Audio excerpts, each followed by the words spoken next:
A paz do Senhor mais uma vez. Gostaria que você botasse um joinha, compartilhasse para que outras pessoas possam ouvir a passagem, a mensagem, que possa chegar aos corações de todo mundo. Se inscreva no meu canal Encontro com Deus. Amém? Gostaria de falar aqui um pequeno versículo que está lá em Marcos, 14, 53, 54, mas o que eu vou ler é o 53. Levaram Jesus ao sumo sacerdote. Então se reuniram todos os chefes dos sacerdotes, ao liderar religiosamente e os mestres da lei. Apóstolo Pedro. Amém? Você se lembra da primeira vez que encontrou estes homens nas passagens das Escrituras? Talvez tenha sido num estudo bíblico ou um sermão devocional. A partir do momento que ouvimos suas histórias, e pouco provável que esquecemos o seu nome, Pedro. Pedro é o discípulo de Jesus. Pedro que escreveu 2 livros no Novo Testamento.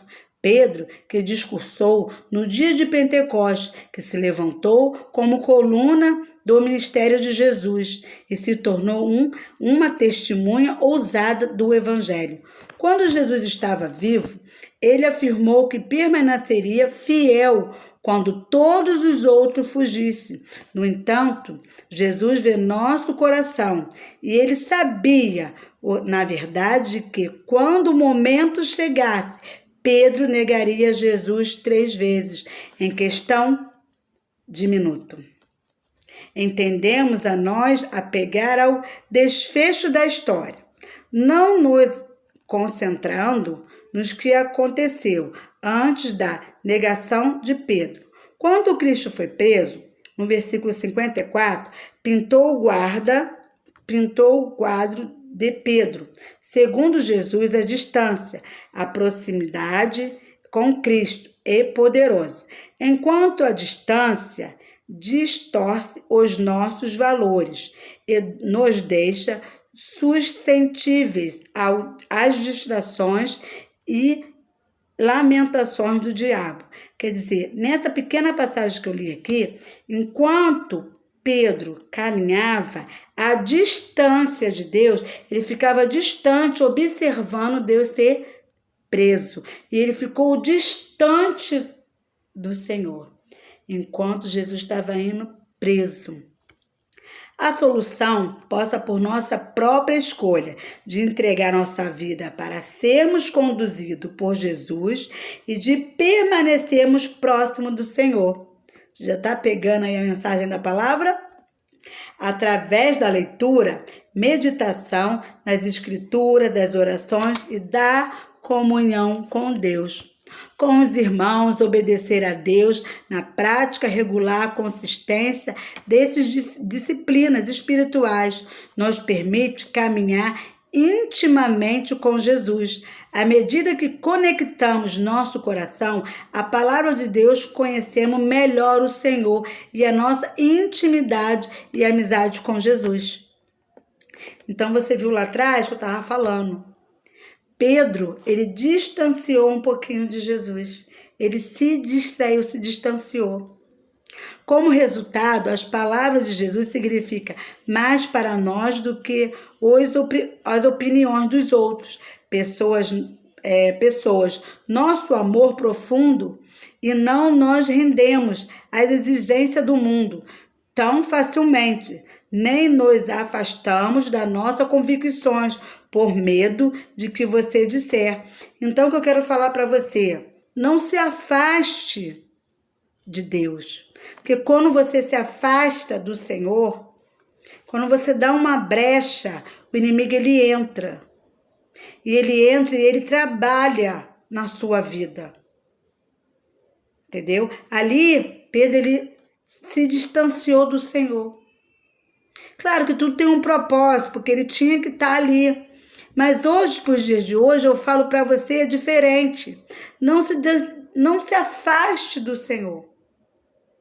Não se afaste, porque Deus tem um propósito na tua vida. Deus quer que você fique na obediência. Se você tem seguido o Messias à distância, caminhando atrás dele com medo e insegurança, pegue a palavra viva, abraça. À medida que Deus te usa sua palavra, inevitavelmente entrará aos pés ou fica para trás. Vamos caminhar lado a lado com o Senhor. Olha o que eu estou falando. Se você tem seguido Jesus, o Messias, à distância, caminhando atrás dele, com medo, se entrega para o Senhor. Não ande distante. Ande junto, colado com o Senhor. Entendeu? Para ele direcionar aonde você tem que ir. Porque, Senhor Jesus Cristo, sem constrangimento e de todo o coração, para que nosso Senhor possa dizer: muito bem, meu servo, é bom e fiel. Pensou que maravilha Jesus falar para nós? Servo bom e fiel. Então, o que eu quero falar para você? Não fique distante. A solução para a nossa própria escolha de entregar nossa vida para sermos conduzidos por Jesus e de permanecer próximo do Senhor através da leitura, da meditação e da comunhão com Deus.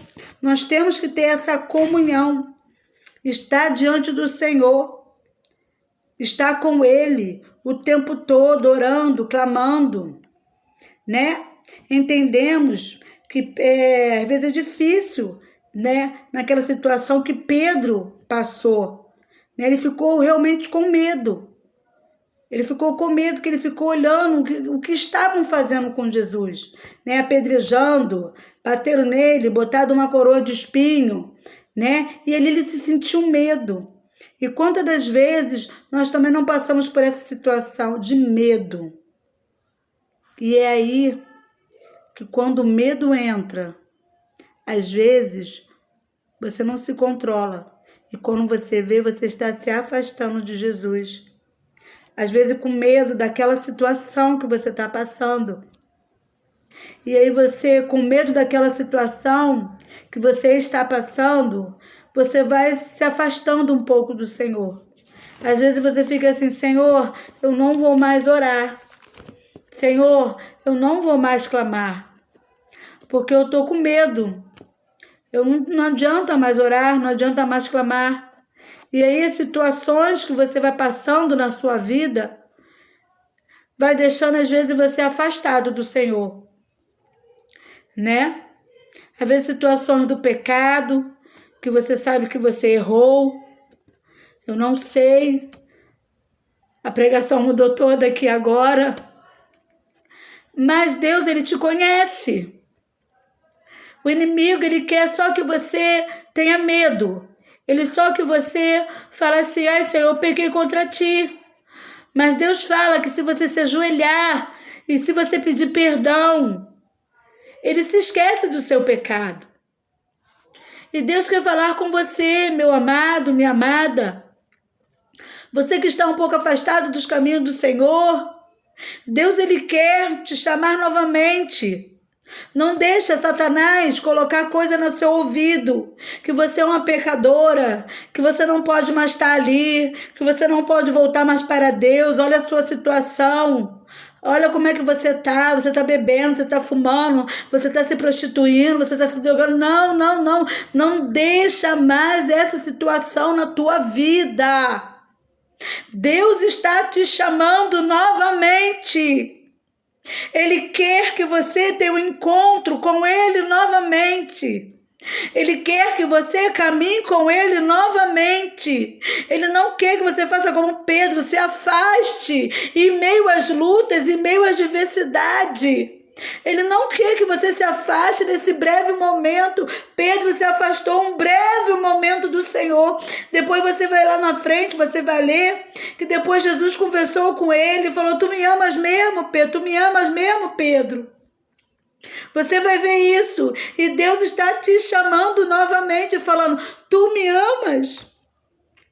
Tu me amas, minha filha? Tu me amas, minha filha? Tu me amas, minha filha? Se você ama ao Senhor, volte para o Senhor, volte para o seu caminho. E Pedro, na passagem diz que ele foi lá mergulhar. Não é que ele voltou a querer ser pescador, não. Ele foi lá e foi pegar peixe. Eu acho que ele, naquela passagem, ele não queria largar a rede, ele não queria mais voltar, ele não queria ser mais discípulo de Jesus, mas foi algo que ele passou ali. É algo que ele se sentiu dentro dele. Eu penso que ele se sentiu constrangimento. Eu falei que eu não ia negar Jesus e eu neguei Jesus 3 vezes. E ele queria se esconder, ele queria ter um momento dele. E muitas das vezes você está aí no seu momento. Mas Deus nessa tarde está indo ao seu encontro. Deus está indo ao seu encontro. Ele acendeu a fogueira. Ele botou o peixe. E Ele está te chamando, senta novamente comigo. Eu estou aqui para ouvir as suas queixas e eu te perdoo, meu filho. Ali Deus quis falar assim: Pedro, eu te perdoo por ter me negado 3 vezes. Pedro, eu te chamei para ser a coluna da minha igreja. Deus te chamou para ser a coluna da igreja dele. Não se afaste do Senhor. Volte para o Senhor. Não importa o seu pecado, não importa onde você esteja. Se você está agora num bar bebendo, se você está se prostituindo, se você está se drogando, Deus, Ele está à beira do caminho, com o peixe assando, com a lareira sentado, esperando você voltar e para perdoar os seus pecados. Eu não sei onde essa passagem vai chegar. Deus mudou todo aqui o rumo do que eu escrevi, porque eu creio que o Espírito Santo de Deus vai falar com alguém através dessa mensagem. E Deus está te esperando. Deus está te esperando. Fique com essa pequena mensagem. Amém?